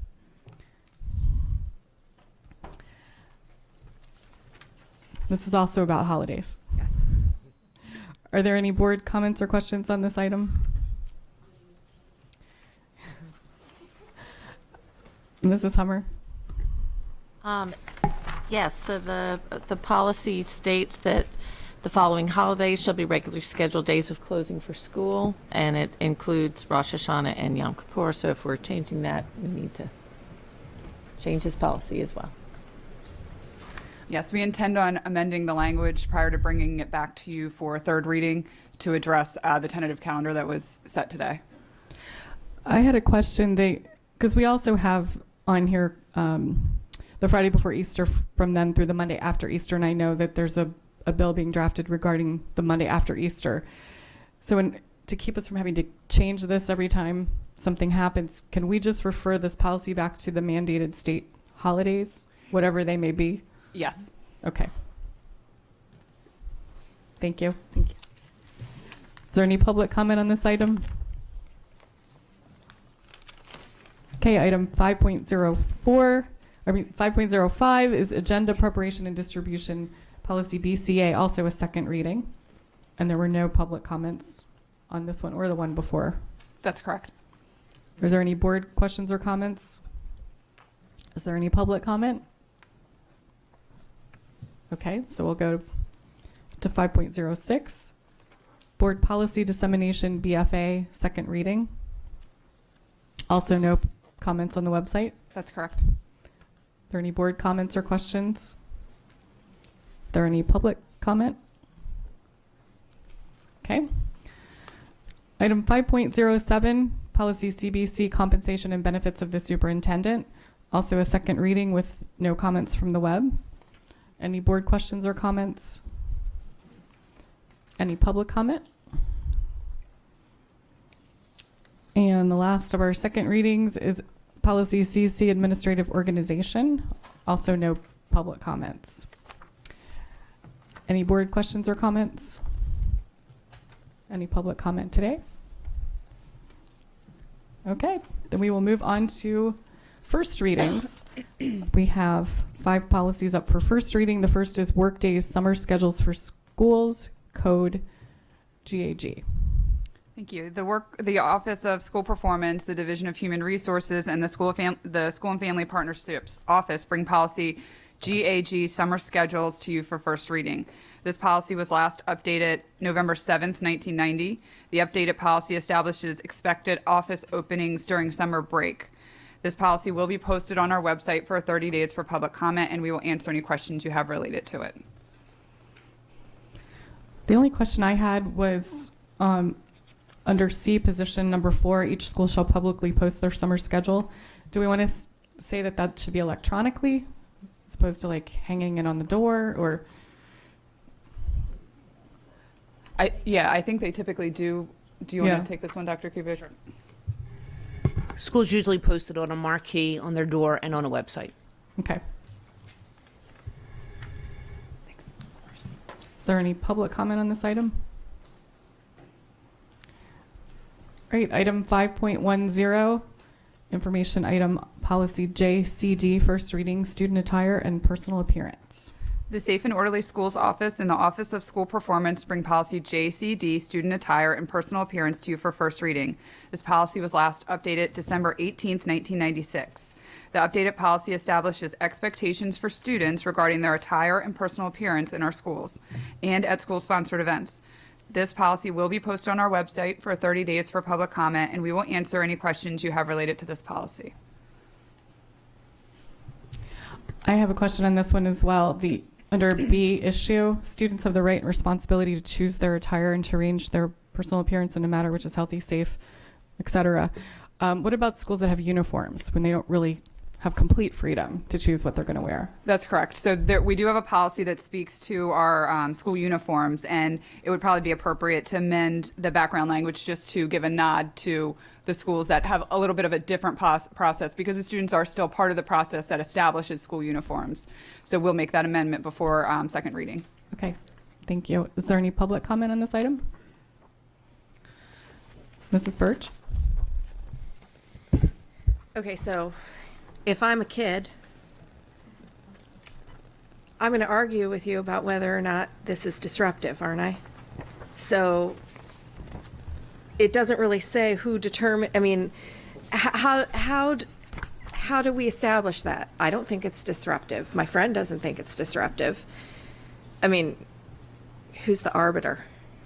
Right. Do you want to? This teacher doesn't think it's disruptive. So isn't that teacher crazy because they think it's disruptive?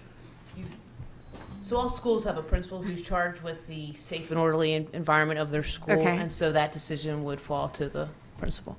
Okay. And then if it turns out that that principal overreacted, then someone above that principal would say, you overreacted and that was not disruptive. Correct, and usually the parents are involved in the conversation. Okay, all right. Because I know we get a lot of this kind of thing. We also have a policy on dress code that talks about disruptive, what we consider to be disruptive material. Yeah, but it's in the regulation. Yeah. Well, actually, it's in the Code of Student Conduct. Code of Student Conduct. That's right. Yeah, I remember we had the discussion, and because we had that exact discussion. Well, who determines what is disruptive, and it's in there, and it outlines all kinds of different stuff.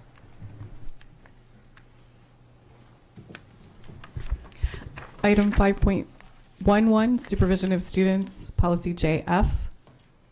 Also a first reading. The Office of School Performance brings policy JF, supervision of students, to you for first reading. This policy was last updated January 13th, 1992. The updated policy and new regulation provides guidance regarding when school staff will provide supervision to students on school grounds before and after authorized school activities. This policy will be posted on our website for 30 days public comment, and we will answer any questions you have related to this policy.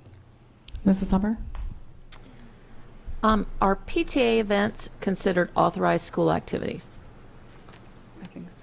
So if you have a school day, a PTA dance or something after school hours, does this mean that school staff must be there to supervise that event? You mean a PTA school-sponsored activity, not a PTA meeting? Not a PTA meeting, like a PTA dance, right? So PTAs work, again, with the school administration to host those events, and we provide coverage from the administration point of view. So school staff would need to be at any PTA, PTO type event after school hours? Correct.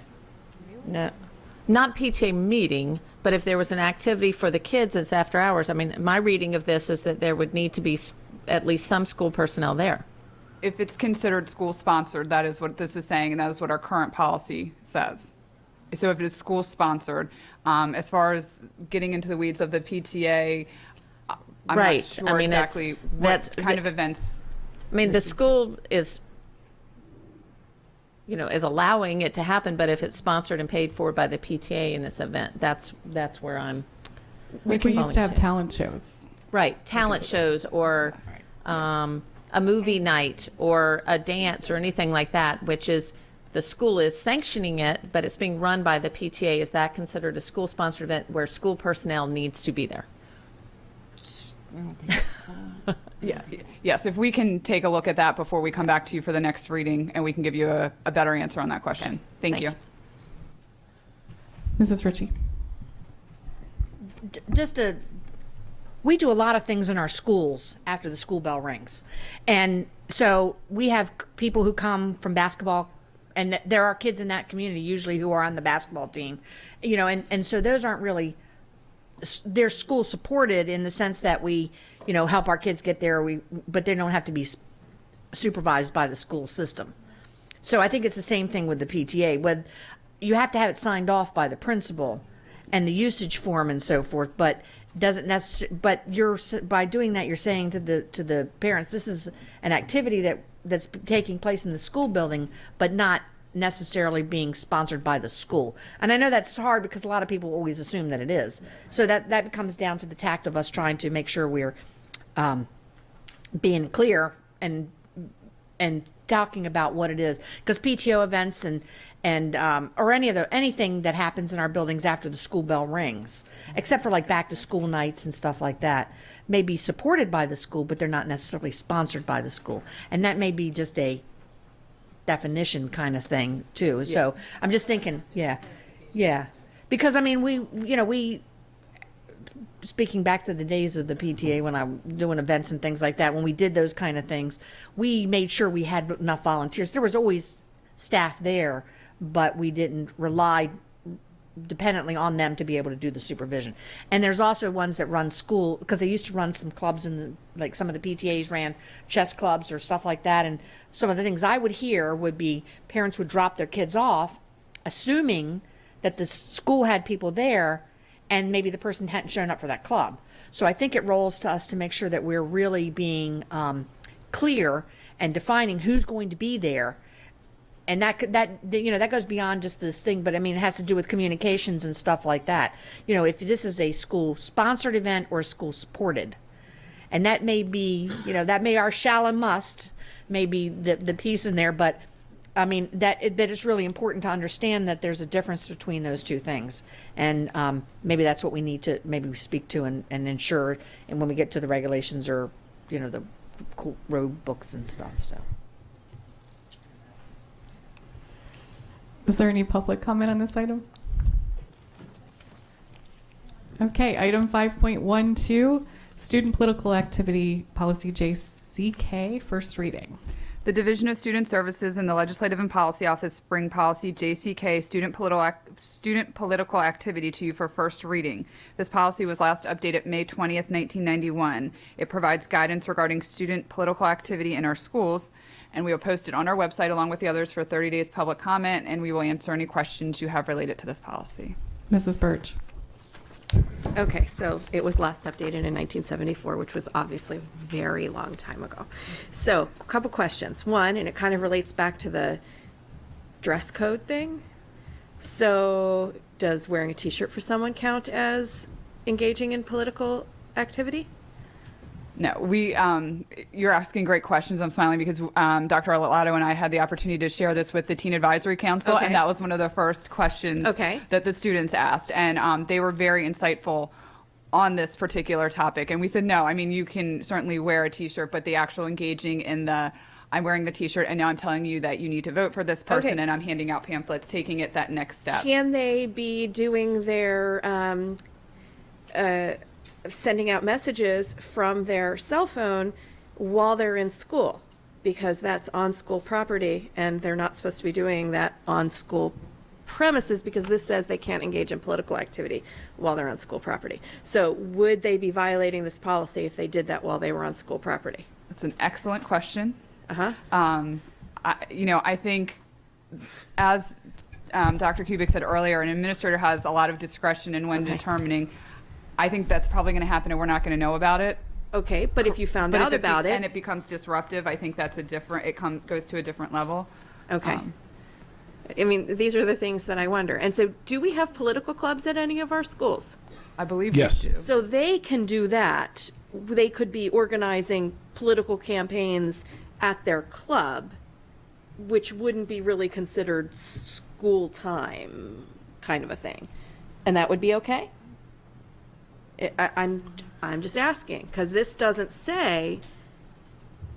Right. This says off school premises. So if, I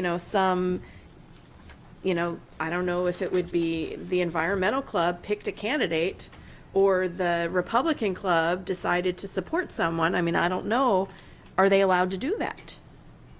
Not during school time. Okay, in but other that's words, not what they're this not says. in terms of supporting the candidate during the school hours. Okay, but that's not what this says. So it says outside the Yeah. school and off premises. Right, and so I honestly do not know the answer to you as to where the young Republican or Democratic clubs may be holding. If they are at the school, then that's something we may need to take a look at. If Or we are you making them go are to allowing them McDonald's to after do that? school? I don't know.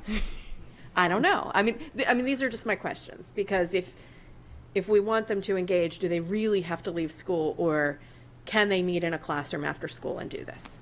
I think that's a good question that we can certainly attempt to resolve before. I think one of the things I talk to the students about is the difference between, am I being forced to listen to something? Correct. Or is it voluntary, right? So if I've joined a club and I want to engage in a political conversation about political action and a particular candidate or candidates, that's well and fine. Versus somebody that's in the hallway and forcing a conversation or standing on a soapbox and espousing their thoughts in the cafeteria. That's what I think this was trying to get at back in 1974. Right. And so we can continue to play with any suggestions you have, but there's a difference I talk to students about between absolutely you can have your political advocacy and your group, your Republican club, your Democrat, whatever it might be, you're having that, but I'm independently making that decision to be there on my own. But I just want to make versus sure I have this to policy listen to something allows that I them may to or do may it. not agree with. Yeah, because I kind of feel like this is very narrowly written, and that we might actually be preventing them from doing that. And I don't want to prevent them from doing that if they do choose to. We were very encouraging the students to freely associate absolutely. and do that. I want to let them freely associate and do that. Thank you. Thank you. Yeah, I had the same comments about the word premises. I was also thinking about the child who takes their parents' car and there's a political bumper sticker on the back and it's parked in the parking lot all day. So, taking bumper stickers off your mom and dad's car before you go to school. Mrs. Ritchie. It might be, reading and listening to the discussion now, I'm not sure if everybody remembers, but all the voting things are set up in schools. So if you've got a student who's outside of the school, in the perimeter of where they can campaign, they're technically on school premises. I mean, that's taking it to the nth degree, I understand. But the fact is that, so maybe what we need to do is look at this policy in terms of the way it's worded and what our true intent is. Our true intent is what we just said. We don't want to force somebody to be sitting in the cafeteria and listening to somebody, expound on their candidate. That's not the intent of the policy. The policy is to allow students to be able to have a club, be a part of, but not necessarily advocate for and expound. I mean, because that's where we vote. So, I mean, technically, any student would be in violation if they campaigned. So,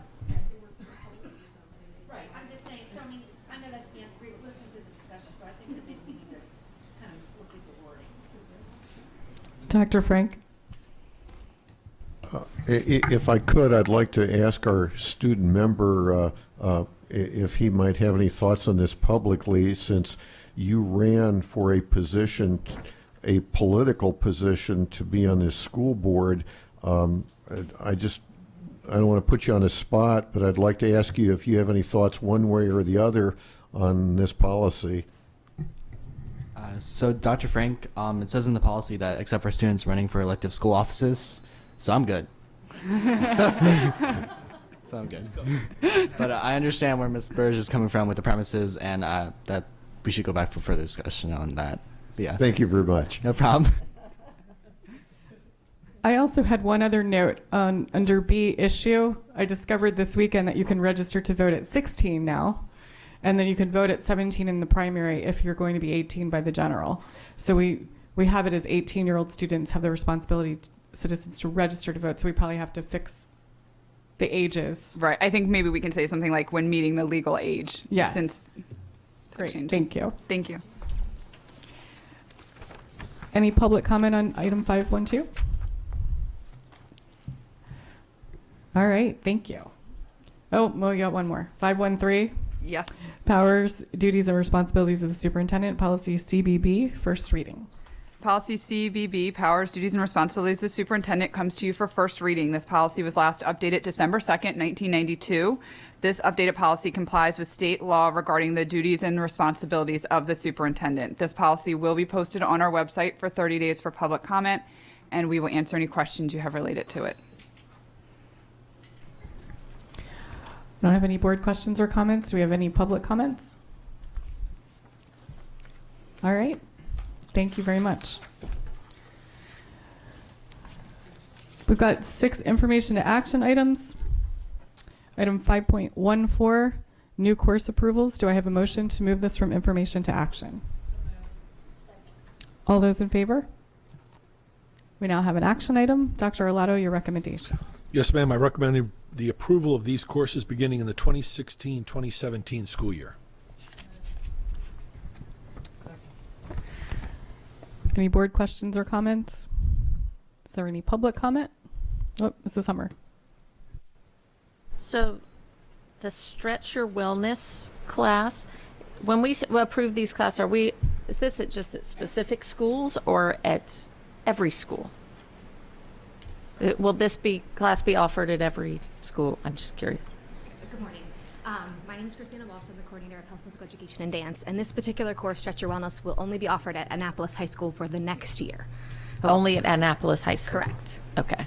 So are we exploring it as an option to offer as an alternative at other schools as well? Yes, ma'am. Yes, ma'am. Okay.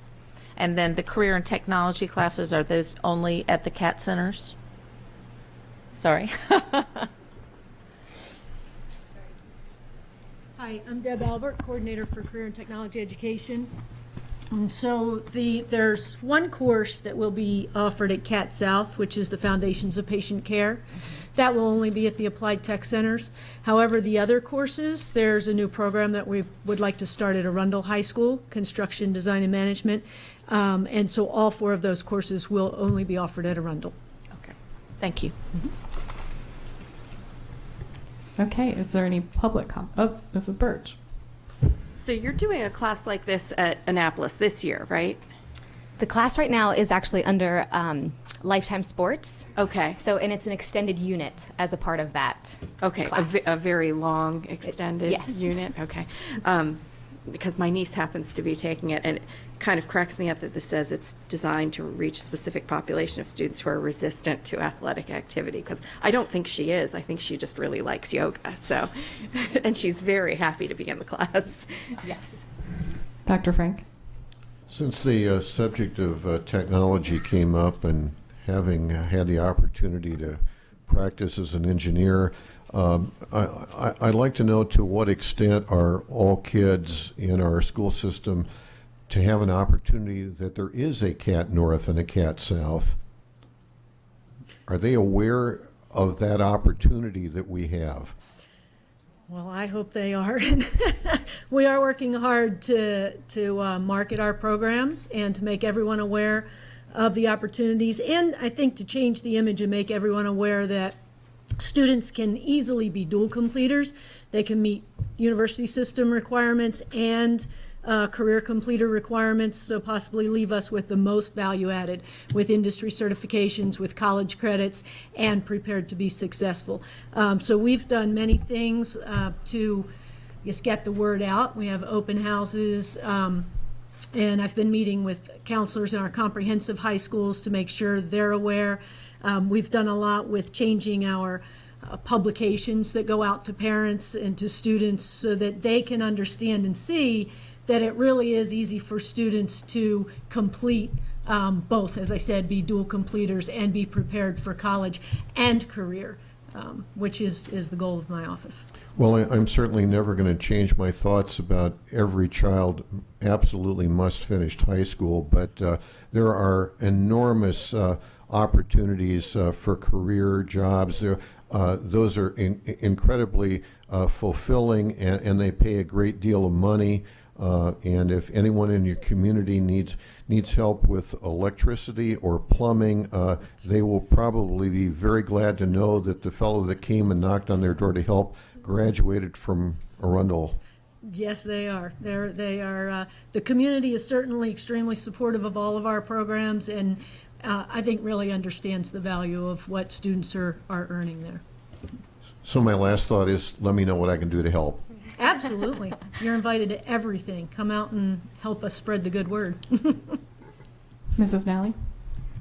I was speaking to a young person who had learned about a program at Cat South through visiting from middle school in 8th grade.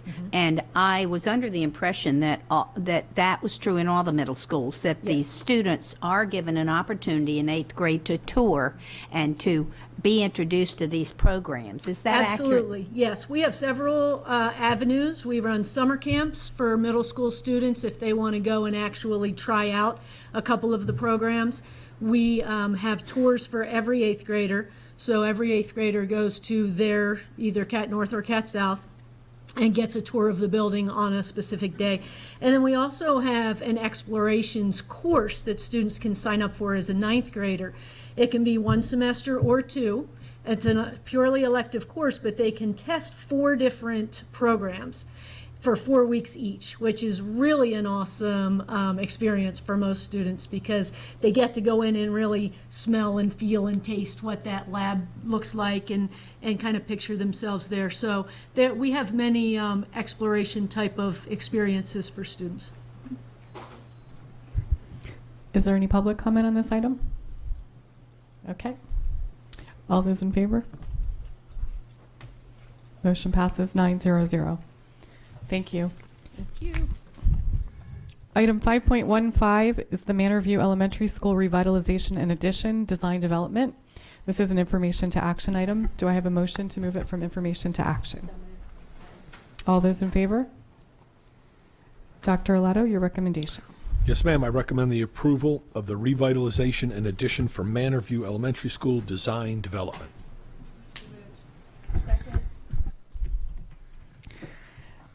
I know we don't have a presentation. Just want to. We do not. And I'll introduce myself, Lisa Seaman Crawford, Director of Facilities. Larry Albert, Supervisor of Planning, Design, and Construction. And I'm Jeremy Klein with WGM Architects. Do we have any board questions or comments?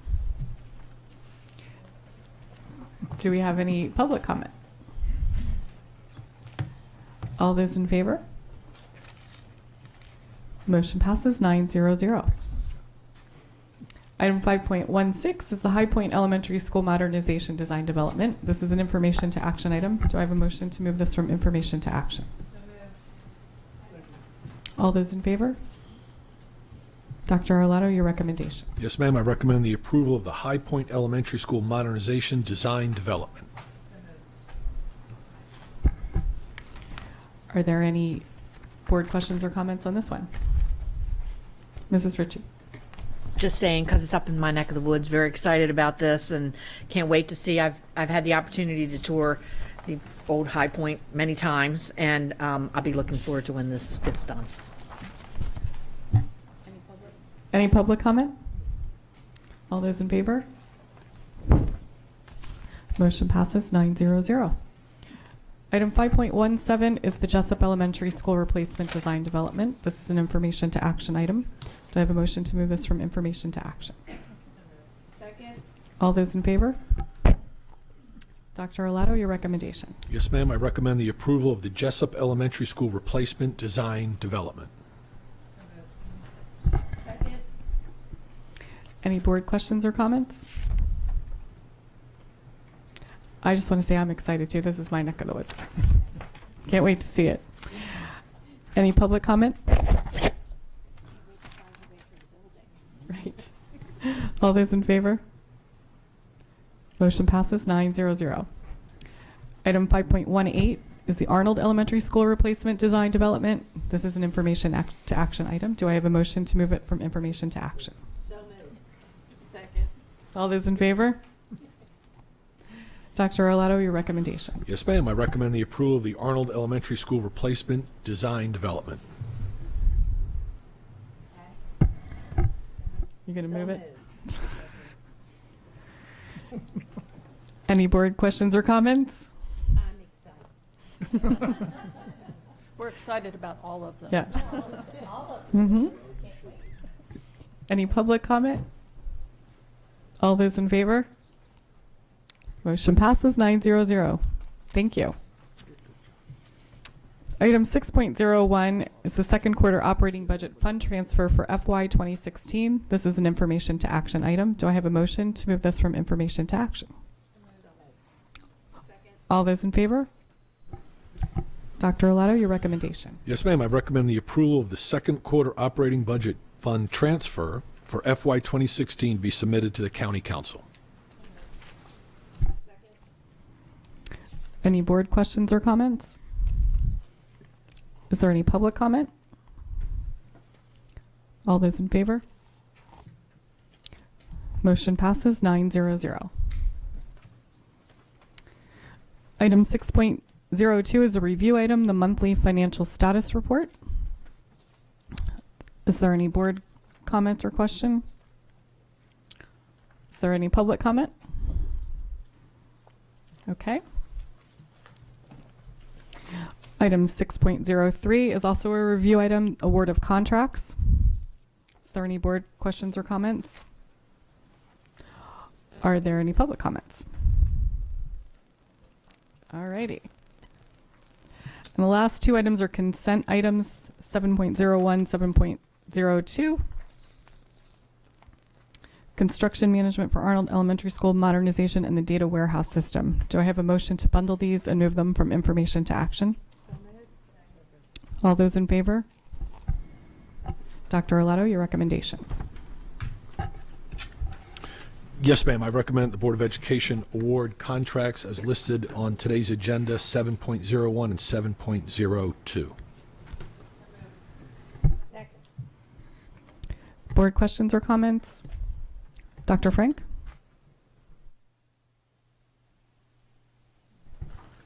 I wonder if you could just explain a little bit the data warehouse system.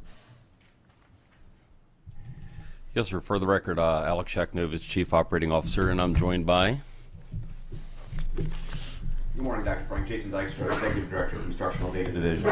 And essentially, we have a number of different pieces of software, number of tools that are used in data analytics, but they are essentially riding on top of a repository of data. So the data warehouse is a common storage site to which various applications can drill down, retrieve, pull back out the data, do the analytics. That's essentially the construct.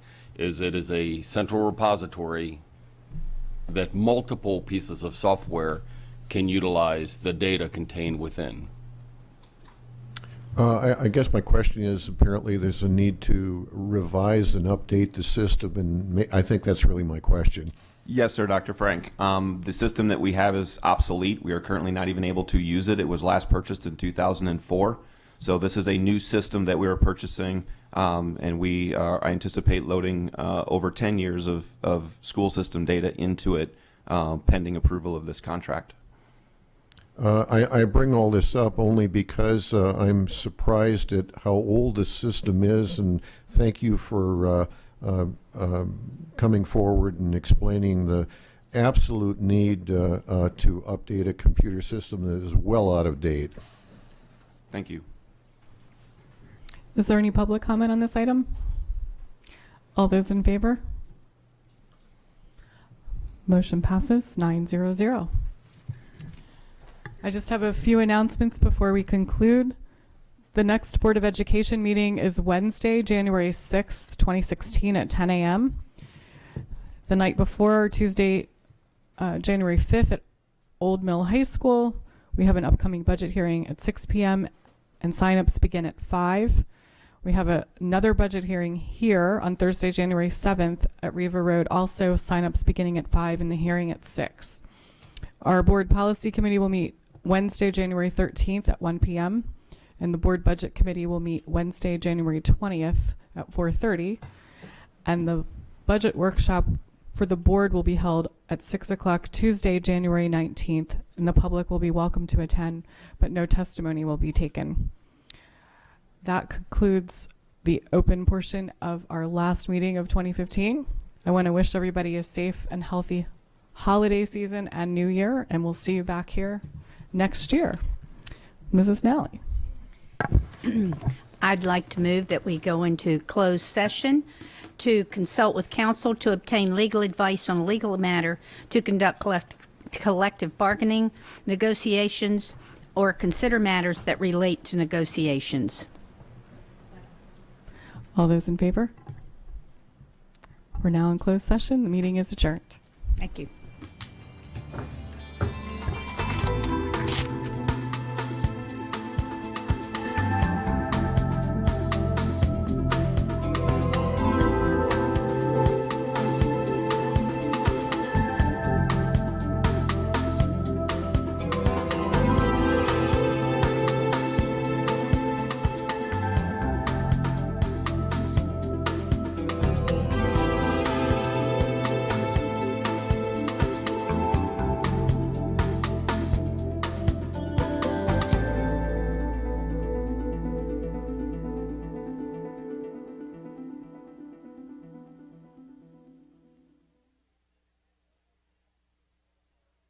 Thank you.